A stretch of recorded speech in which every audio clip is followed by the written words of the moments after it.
ದಯವಿಟ್ಟು ಬೇಡ. ಸಾಧನೆ ಮಾಡಿ, ಪ್ರತಿಯೊಂದು ಸಾಧನೆ ಮಾಡಿ. I am not telling that love ಮಾಡೋದು ರಾಂಗ್ ಅಂತಂದಲ್ಲ, ಅದಕ್ಕೊಂದು ಎಥಿಕ್ಸ್ ಅಂತ ಇದೆ, ಅದಕ್ಕೊಂದು ಸಿಸ್ಟಮ್ ಅಂತ ಇದೆ. ಆ ರೀತಿ ಹೋಗಿ, ಆ ರೀತಿಯಲ್ಲಿ ಮಾಡಿ. ಬಟ್ ದುಡಿಯುವಾಗ, ಅಚೀವ್ಮೆಂಟ್ ಮಾಡುವಾಗ ದಯವಿಟ್ಟು ಈ ರೀತಿ ಚಟಗಳಿಗೆ, ಈ ರೀತಿ ಮೈಂಡ್ ಸೆಟ್ಗಳಿಗೆ ಬಲಿಯಾಗಬೇಡಿ. ಯಾಕಂದ್ರೆ ನಾನು ಈ ಮಾತು ಯಾಕೆ ಹೇಳ್ತಿದ್ದೀನಿ ಅಂದರೆ, you are all youth. So ನೀವು ನಿಮ್ಮ ಮೈಂಡ್ ಸೆಟ್ ಏನಾದರೂ ವೀಕ್ ಮಾಡ್ಕೊಂಡ್ಬಿಟ್ರೆ ನಿಮ್ಮ ಅಪ್ಪ ಅಮ್ಮ ಅನುಭವಿಸ್ಬೇಕಾಗುತ್ತೆ. ನೀವು ಯಾರು ಲವ್ ಮಾಡ್ತಿದ್ರಲ್ಲ ಆ ಹುಡುಗಿನೂ ಅನುಭವಿಸಲ್ಲ, ಹುಡುಗನೂ ಅನುಭವಿಸಲ್ಲ. ಸಾಯೋವರೆಗೂ ನಿಮ್ಮ ಅಪ್ಪ ಅಮ್ಮ ಅನುಭವಿಸ್ಬೇಕಾಗುತ್ತೆ. ಇಷ್ಟು ದೊಡ್ಡವನ್ ಮಾಡಿ ನಿಮ್ಮ ಫೋಟೋ ಹಾಕೊಂಡು ಅಳ್ಕೊಂತ ಕೊಡ್ಬೇಕಾಗುತ್ತೆ. ಸೊ ದಯವಿಟ್ಟು ಇಂಥ ಹೊಲಸು ಮೈಂಡ್ ಸೆಟ್ಗೆ ಹೋಗಬೇಡಿ. ಮೈಂಡ್ ಸೆಟ್ ಸ್ಟ್ರಾಂಗ್ ಮಾಡ್ಕೊಳ್ಳಿ. ಈ ಹೊಲಸು ಹಾಡುಗಳು ಕೇಳೋದು ಬಿಡಿ. ಯಾರೋ ಗೀಚಿ ಹೋದ ಹಾಡು ಬಿಡಿ. ಈ ರೀತಿ ಹಾಡುಗಳು ಕೇಳ್ಕೊಂಡು, ಆ ರೀತಿ ಸ್ಟೇಟಸ್ ಕೂಡ ಹಾಕೊಂಡು ದೊಡ್ಡ ಫೀಲಿಂಗ್ಸ್ ಹೇಳ್ಕೊಳೋದು, ನಂದು ಲವ್ ಫೇಲ್ಯೂರ್ ಆಗ್ಬಿಟ್ಟಿದೆ ಅಂತ. ಅಯ್ಯ ಹುಚ್ಚು ನನ್ನ ಮಗನೇ, ನಿಮ್ಮ ಮನೆಯಲ್ಲಿ ನಿಮ್ಮ ಅಮ್ಮ ಸಹಾಯಕತ್ತಾಳೆ, ಅವಳಿಗೆ ನೋಡು ಬಿಡಿ.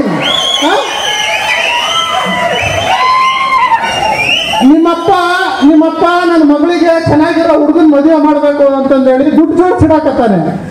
ಅವ್ರ ಅಪ್ಪನ ಸ್ಟೇಟಸ್ ಹಾಕಲ್ಲ ಐತಿ, ನೀವು ನನಗೆ ಮೋಸ ಮಾಡ್ದ, ಗಂಡು ಮಕ್ಕಳಿಗೆ ನಂಬಾರ್ದು, ಹೆಣ್ಣು ಮಕ್ಕಳಿಗೆ ನಂಬಾರ್ದು, ಈಗ ಕೈ ಕೊಟ್ಟು. That is not life. ಇವತ್ತನಿಗೆ ಪ್ರಾಮಿಸ್ ಮಾಡಿ, ಇವತ್ತನಿಗೆ ಪ್ರಾಮಿಸ್ ಬೇಕು. ಏನ್ ಪ್ರಾಮಿಸ್ ಬೇಕು ಗೊತ್ತಾ? ಇಂಥ ಸ್ಟೇಟಸ್ ನಾನು ನೋಡೋದೇ ಇಲ್ಲ ಅಂತ, ನೋಡೋದೇ ಇಲ್ಲ, ನನಗೆ ಬೇಡ. ಓಕೆ, ಸೊ ನಮಗೆ ಅವಶ್ಯಕತೆ ಇಲ್ಲ.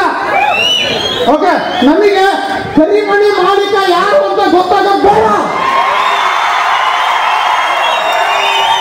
ನಮಗೆ ಕರಿಮಣಿ ಮಾಲೀಕ ಅವಶ್ಯಕತೆ ಇಲ್ಲ. ಓಕೆ, ನಮಗೆ ಅವಶ್ಯಕತೆ ಇರೋದು ಅಪ್ರೈಸ್, ನಮಗೆ ಅವಶ್ಯಕತೆ ಇರೋದು ಬಿಸ್ನೆಸ್, ನಮಗೆ ಅವಶ್ಯಕತೆ ಇರೋದು ದುಡ್ಡು.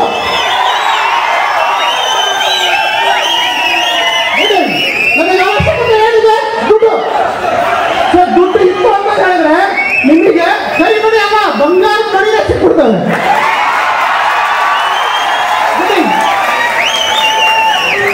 ಈ ಕರಿಮಣಿಯಲ್ಲಿ ಏನು ಇಟ್ಟಿದ್ದೀರಾ? ಅಷ್ಟು ಗಟ್ಟಿಗೆ ಹೋಗ್ಬಿಟ್ಟಿದ್ದೀರಾ ನೀವು? ಅಷ್ಟು ಗಟ್ಟಿಗೆಟ್ಟಿದ್ದೀರಾ? ಯಾಕೆ ಹಾಕೋಣ? ನಿಜ ಅಂದ್ರೆ ಬಂಗಾರದ ಮಣಿ ಹಾಕೋಣ, ಯಾಕೆ ಕರಿಮಣಿ ಹಾಕೋಣ ನಾವು? ಇದು ಚಾಲೆಂಜ್, ಇದು ಲೈಫ್. ಕಳ್ಕೊಬೇಡಿ. ನೀವು ಧೈರ್ಯ ಕಳ್ಕೊಂಡ್ಬಿಟ್ರೆ, ನೀವು ಮೈಂಡ್ ಕಳ್ಕೊಂಡ್ಬಿಟ್ರೆ, ನೀವು ವೀಕ್ ಆಗ್ಬಿಟ್ರೆ ನಿಮ್ಮ ಅಪ್ಪ ಅಮ್ಮನೂ ವೀಕ್ ಆಗ್ಬಿಡ್ತಾರೆ. ಒಂದು ಹುಡುಗಿ ಕಳ್ಕೊಂಡ್ರೆ ಮತ್ತೆ ಸಿಗ್ತಾಳೆ, ಒಂದು ಹುಡುಗ ಕಳ್ಕೊಂಡ್ರೆ ಮತ್ತೆ ಸಿಗ್ತಾರೆ. ಬಟ್ ಒಂದು ಅಪ್ಪ ಅಮ್ಮನ ಕಳ್ಕೊಂಡ್ರೆ ದೇವರನ್ನೇ ಸಿಗಲ್ಲ.